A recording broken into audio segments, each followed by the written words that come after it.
ঝিঙে তো আমরা সবাই খাই, কিন্তু এর ফেলে দেওয়া খোসাকে কখনো খেয়েছেন কি? আজ আমি সেরকমই একটা রেসিপি করব, ঝিঙের খোসা বাটা। ঝিঙের থেকে খোসাগুলোকে কেটে নিয়ে একটা ফ্রাই প্যানের মধ্যে 1 চামচ লবণ দিয়ে খোসাগুলোকে আমি ভালো করে সিদ্ধ করে নেব।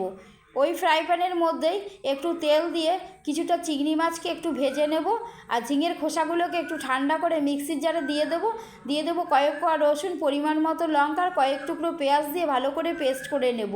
মাছ ভাজা তেলের মধ্যে 2টো শুকনো লঙ্কা দিয়ে 1 চামচ কালো জিরে ফোড়ন দেব, পেস্ট করা ঝিঙের খোসাটি এর মধ্যে ঢেলে দিয়ে ভালো করে কষিয়ে নেব। এটাকে কষাতে কষাতে এর মধ্যে দিয়ে দেব 1 চামচ লবণ, আর চিংড়ি মাছগুলোকে একটু হাত দিয়ে ভেঙে নিয়ে এর মধ্যে দিয়ে ভালো করে কষিয়ে নামিয়ে নিয়েছি। দেখো বন্ধুরা, গরম ভাতের সঙ্গে একটু সর্ষের তেল দিয়ে খেতে কিন্তু দুর্দান্ত লাগবে। তোমরা একবার করে খেও। ভিডিওটি ভালো লাগলে একটা লাইক দিও, চ্যানেলটি সাবস্ক্রাইব করে পাশে থেকো।